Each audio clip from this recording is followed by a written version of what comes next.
നന്മസ്വരൂപനായ ദൈവമേ, സഭയുടെ ഇടയന്മാരായ പരിശുദ്ധ പിതാവിനും മെത്രാന്മാർക്കും വൈദികർക്കും അങ്ങയുടെ പരിശുദ്ധാത്മാവിൻ്റെ കൃപാവരം നൽകണമേ.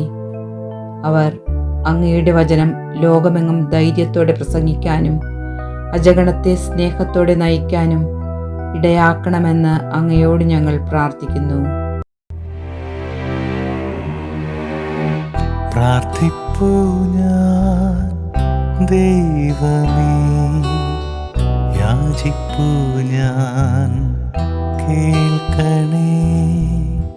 പ്രാർത്ഥിപ്പൂ ഞാൻ ദൈവമേ, യാചിപ്പൂ ഞാൻ കേൾക്കണേ. കൃപാനിധിയായ ദൈവമേ, ലോകത്തിൽ യുദ്ധങ്ങളും അക്രമങ്ങളും മൂലം കഷ്ടപ്പെടുന്ന ജനതകൾക്ക് അങ്ങയുടെ സമാധാനം നൽകണമേ. രാഷ്ട്രീയ നേതാക്കൾക്കും ഭരണാധികാരികൾക്കും വിവേകവും നീതിബോധവും നൽകി ജനങ്ങളുടെ ക്ഷേമത്തിനായി പ്രവർത്തിക്കുവാൻ അവരെ അനുഗ്രഹിക്കണമെന്ന് അങ്ങയോട് ഞങ്ങൾ പ്രാർത്ഥിക്കുന്നു.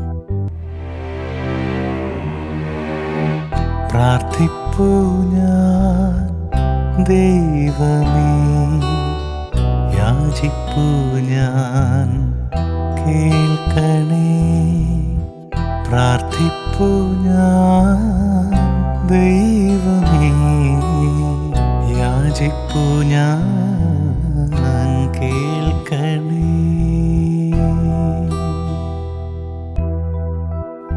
അനന്ത നന്മസ്വരൂപനായ ദൈവമേ, ഞങ്ങളുടെ കുടുംബങ്ങളെ അങ്ങയുടെ തിരുരക്തത്താൽ സംരക്ഷിക്കണമേ. കുടുംബങ്ങളിൽ സ്നേഹവും സമാധാനവും വളരുവാനും മാതാപിതാക്കൾക്ക് മക്കളെ ക്രിസ്തീയ മൂല്യങ്ങളിൽ വളർത്തിയെടുക്കുവാനുള്ള കൃപ നൽകണമെന്ന് അങ്ങയോട് ഞങ്ങൾ പ്രാർത്ഥിക്കുന്നു.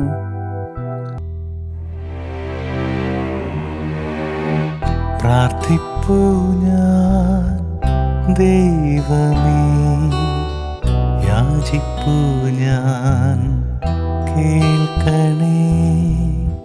പ്രാർത്ഥിപ്പൂ ഞാൻ ദൈവമേ, യാചിപ്പൂ ഞാൻ കേൾക്കണേ. കാരുണ്യവാനായ ദൈവമേ, എല്ലാ യുവതി യുവാക്കളെയും അങ്ങേ കരങ്ങളിൽ സമർപ്പിക്കുന്നു. ലോകത്തിൻ്റെതായ എല്ലാ തിന്മകളുടെ ശക്തികളിൽ നിന്നും അവരെ സംരക്ഷിക്കണമേ. അങ്ങാകുന്ന വെളിച്ചം അവർക്ക് വഴികാട്ടിയാകണമെന്ന് അങ്ങയോട് ഞങ്ങൾ പ്രാർത്ഥിക്കുന്നു. പ്രാർത്ഥിപ്പൂ ഞാൻ ദൈവമേ, യാചിപ്പൂ ഞാൻ കേൾക്കണേ. പ്രാർത്ഥിപ്പൂ ഞാൻ ദൈവമേ, യാചിപ്പൂ ഞാൻ കേൾക്കണേ.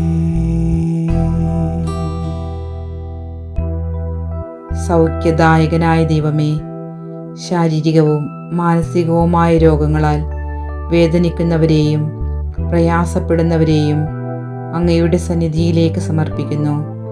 അവർക്ക് ആശ്വാസവും സൗഖ്യവും നൽകി അവരെ ആശ്വസിപ്പിക്കണമെന്ന് അങ്ങയോട് ഞങ്ങൾ പ്രാർത്ഥിക്കുന്നു. പ്രാർത്ഥിപ്പൂ ഞാൻ ദൈവമേ, യാചിപ്പൂ ഞാൻ കേൾക്കണേ. പ്രാർത്ഥിപ്പൂ ഞാൻ ദൈവമേ, യാചിപ്പൂ ഞാൻ കേൾക്കണേ. നിത്യജീവന്റെ ഉറവിടമായ ദൈവമേ, മരണമടഞ്ഞ ഞങ്ങളുടെ പ്രിയപ്പെട്ടവർക്ക് അങ്ങേ കൃപയാൽ നിത്യസൗഭാഗ്യം നൽകി അനുഗ്രഹിക്കണമെന്ന് അങ്ങയോട് ഞങ്ങൾ പ്രാർത്ഥിക്കുന്നു. പ്രാർത്ഥിപ്പൂ ഞാൻ ദൈവമേ, യാചിപ്പൂ ഞാൻ കേൾക്കണേ.